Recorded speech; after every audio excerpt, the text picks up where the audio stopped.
Hello दोस्तों, आप सबों को मेरे YouTube चैनल उपहार में अर्थमस्ती में स्वागत है। मैं हूं रोहित कुमार। आज लाभ हानि के बारे में अध्ययन करेंगे। पहला डिफिनेशन है क्रय मूल्य का। क्रय मूल्य का अर्थ होता है कॉस्ट प्राइस। जिस मूल्य से कोई वस्तु खरीदी जाए उसे क्रय मूल्य कहते हैं। क्रय मूल्य को हम शॉर्ट में ऐसे लिखते हैं और लॉन्ग से ऐसे लिखते हैं, इंग्लिश में बोलते हैं कॉस्ट प्राइस। विक्रय मूल्य, जिस मूल्य से कोई वस्तु बेची जाती है उसे विक्रय मूल्य कहते हैं। विक्रय मूल्य शॉर्ट में ऐसे लिखा जाता है और लॉन्ग से ऐसे।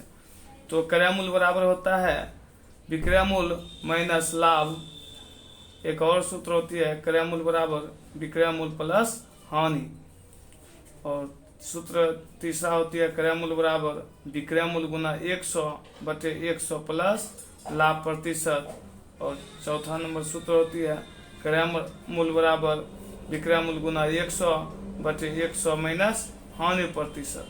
अब यहाँ क्रय मूल्य में सभी सूत्र में अंतर समझेंगे। सूत्र नंबर 1 में और 1 नंबर और 3 नंबर में अध्ययन यहाँ समझेंगे। सूत्र 1 में यहाँ जब प्रश्न में विक्रय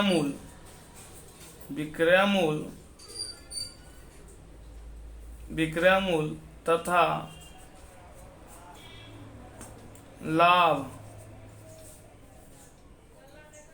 तथा लाभ हो एवं विक्रय मूल्य लाभ प्रतिशत हो तब हम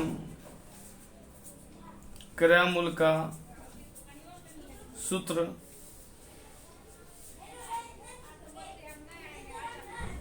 का प्रयोग करते हैं। सूत्र का प्रयोग करते हैं। तो इसमें समझने की बात यह है, जब क्रय मूल्य और लाभ है तो सीधा वाला सूत्र का प्रयोग करते हैं। तो जब देखते हैं क्रय मूल्य और लाभ है तो मतलब विक्रय मूल्य और लाभ है तो सीधा वाला सूत्र का प्रयोग करते हैं। जैसे तो क्रय मूल्य बराबर होती है विक्रय मूल्य माइनस लाभ। इसमें लाभ प्रतिशत के रूप में नहीं है।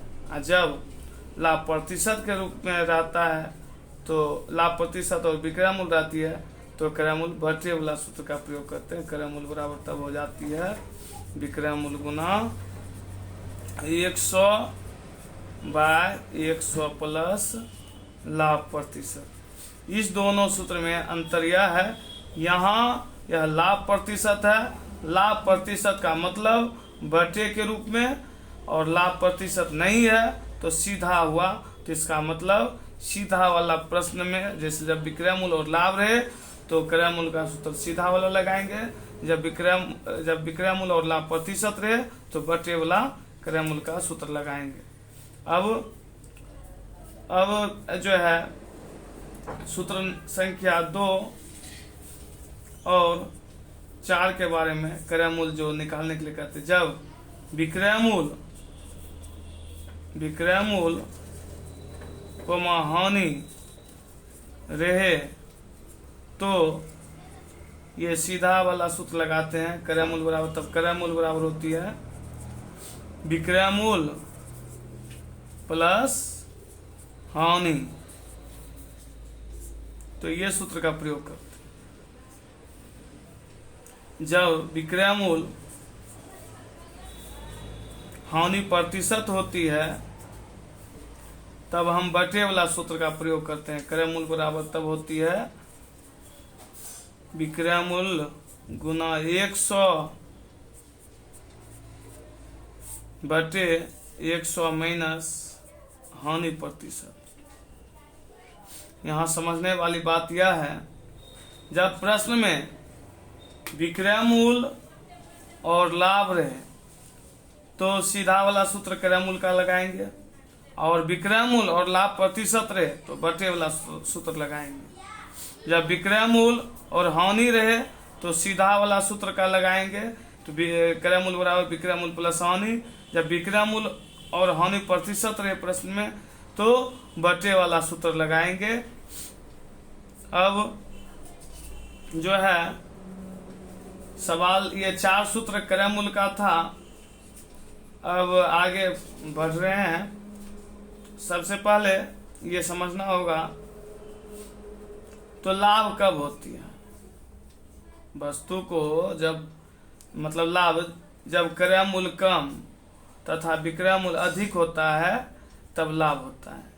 दूसरे शब्दों में हम कह सकते हैं जब कोई वस्तु कम में खरीदी जाए तथा अधिक मूल्य पर बेची जाए तब लाभ होती है। हानि जब वस्तु का क्रय मूल्य अधिक हो तथा विक्रय मूल्य कम हो तब हानि होती है। अर्थात कोई वस्तु अधिक में खरीद कर यदि कम में बेचते हैं तब हानि होती है। अब विक्रय मूल्य का उसी के तरह सूत्र का अध्ययन करते हैं जिस तरह हम क्रय मूल्य का किए थे। अब विक्रय मूल्य का यहाँ 4 सूत्र होती है। विक्रय मूल्य निकालने के लिए 4 सूत्र बताए हैं विक्रय मूल्य ज्ञात करने के लिए तो यहाँ लिखे हैं सूत्र नंबर 5 में विक्रय मूल्य बराबर क्रय मूल्य प्लस लाभ और विक्रय मूल्य बराबर क्रय मूल्य माइनस हानि, विक्रय मूल्य बराबर क्रय मूल्य इंटू 100 प्लस लाभ प्रतिशत बटे 100। उसके बाद लिखे हैं विक्रय मूल्य बराबर क्रय मूल्य इंटू 100 माइनस हानि प्रतिशत बटे 100। तो यहाँ समझने वाली बात यह है जब हमें क्रय मूल्य और लाभ प्रतिशत है तो हम बटे वाला सूत्र का प्रयोग, प्रतिशत का मतलब समझना है, यहाँ बटे वाला सूत्र का ही प्रयोग करना है। तब विक्रय मूल्य का हम प्रयोग करेंगे। विक्रय मूल्य बराबर क्रय मूल्य इंटू 100 प्लस लाभ प्रतिशत बटे 100। जब क्रय मूल्य और लाभ रहे तब विक्रय मूल्य का सीधा वाला सूत्र का प्रयोग करते हैं। तब विक्रय मूल्य बराबर होती है क्रय मूल्य प्लस लाभ। अब ये इस तरह से ये दोनों समझ में आ गया होगा। अब क्वेश्चन ये 6 सूत्र संख्या 6 जैसे क्रय मूल्य, प्रश्न में जब क्रय मूल्य और हानि दिया रहता है तो विक्रय मूल्य निकालते हैं। जब क्रय मूल्य हानि प्रतिशत रहती है तब विक्रय मूल्य निकालते हैं।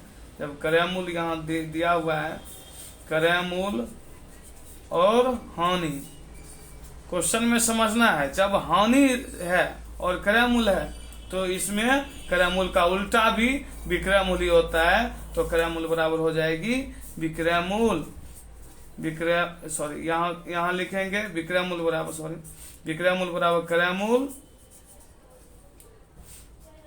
क्रय मूल्य माइनस हानि।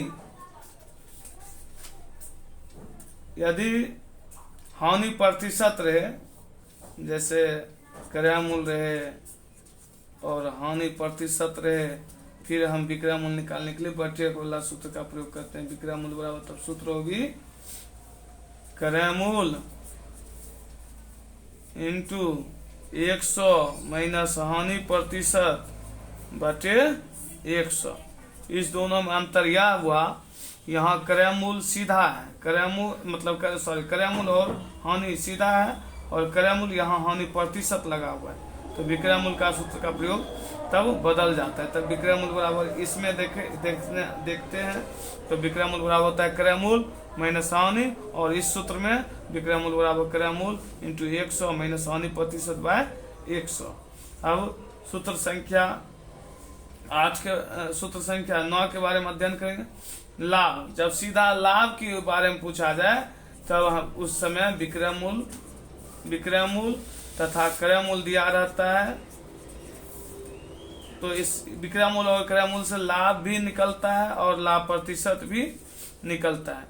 लाभ निकालने के बाद ही लाभ प्रतिशत निकाला जा सकता है। तो लाभ बराबर सीधा हम सूत्र का प्रयोग करते हैं, विक्रय मूल माइनस क्रय मूल, और लाभ प्रतिशत का सूत्र बटे वाला होता है, तो लाभ पता रहेगी तभी लाभ प्रतिशत निकलता है। तब लाभ प्रतिशत बराबर होती है लाभ गुना 100 बाय क्रय मूल। अब जो है सूत्र संख्या 11 और 12 के बारे में अध्ययन करेंगे। जब प्रश्न में हानि प्रतिशत कहता है निकालने के लिए, तो प्रश्न में क्रय मूल और विक्रय मूल दिया हुआ रहता है। तो क्रय मूल और विक्रय मूल दिया हुआ रहता है, तो हानि, इससे जब वस्तु को अधिक में खरीद कर कम में बेचते हैं तो हानि होती है, और हानि निकालने के बाद ही हानि प्रतिशत निकालना। तब हानि का सूत्र सीधा होता है, इसमें प्रतिशत लगाए तो समझना बटे वाला सूत्र होगा। हानि बराबर होती है क्रय मूल माइनस विक्रय मूल, और हानि प्रतिशत बराबर होती है हानि निकालने के बाद ही हानि प्रतिशत, हानि गुना 100 बाय क्रय मूल। अब एक्सरसाइज 13 लाभ हानि उपहार गाइड से प्रश्न संख्या 1 का अध्ययन करेंगे। प्रश्न 1 में है, यदि एक खिलौना 5 रुपया प्रति दर से खरीदा गया, यहाँ लिखा हुआ है खरीदा गया, जिस मूल्य से कोई वस्तु खरीदा जाता, अर्थात यहाँ क्रय मूल्य हुई 5 रुपया, क्रय मूल्य बराबर 5 रुपया, तथा 4.50 रुपया में बेचा गया। यहाँ विक्रय मूल्य हो गई 4.50 रुपया। तो यहाँ पूछा जा रहा है हानि प्रतिशत ज्ञात करें, तो यहाँ हानि निकालने के बाद ही हम हानि प्रतिशत निकालेंगे। तो हानि बराबर सूत्र होती है क्रय मूल माइनस विक्रय मूल। तो यहाँ करेंगे हानि बराबर 5 दशमलव के बाद वहां 2 अंक लगा देंगे अपना मन से, माइनस 4.50। तो यह हो गया हानि 0.50।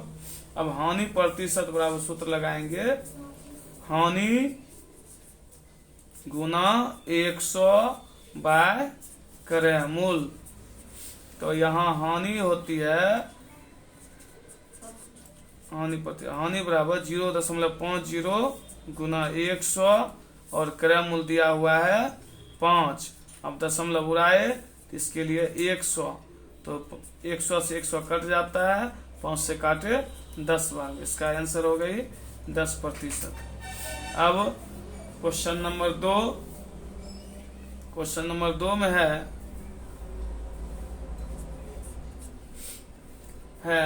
एक घड़ी को 20% हानि से 480 रुपया में बेची गई, तो घड़ी का क्रय मूल्य क्या।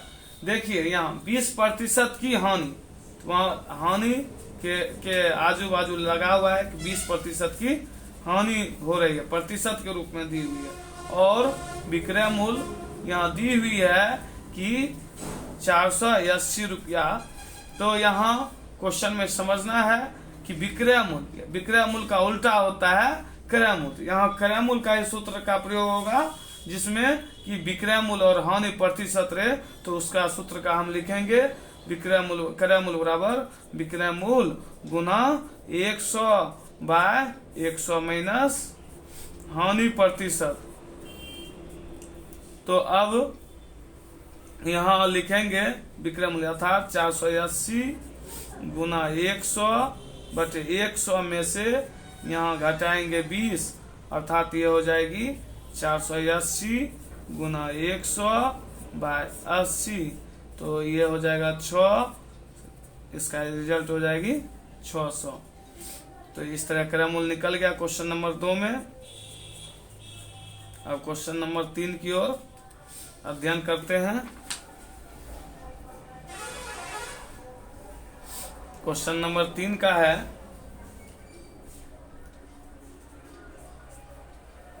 किसी वस्तु को 100 रुपया में बेचा गया, तो यहाँ विक्रय मूल्य 100 रुपया दी हुई है, उस पर 20 रुपया का लाभ हुआ, तो लाभ बराबर 20 रुपया। उसके बाद इससे हम क्रय मूल्य का सूत्र लगाएंगे। क्रय मूल्य बराबर होती है विक्रय मूल्य माइनस लाभ। तो यहाँ लिखेंगे 100 माइनस 20 अर्थात क्रय मूल्य बराबर लिखेंगे 80 रुपया। तो यहाँ पूछा जा रहा है कि लाभ प्रतिशत क्या होगा। तो लाभ प्रतिशत बराबर होती है लाभ गुना 100 बटे क्रय मूल्य। तो लाभ यहाँ जो है क्वेश्चन में 20 हो रही है, 20 गुना 100 और क्रय मूल्य जो है 80 रुपया क्वेश्चन में निकाले हैं। तो इसका रिजल्ट हो जाएगी 20 से काटे 4 बार में और 4 से काटे इसको 25 बार में। तो यहाँ लाभ प्रतिशत निकाल लिए 25%। अब क्वेश्चन नंबर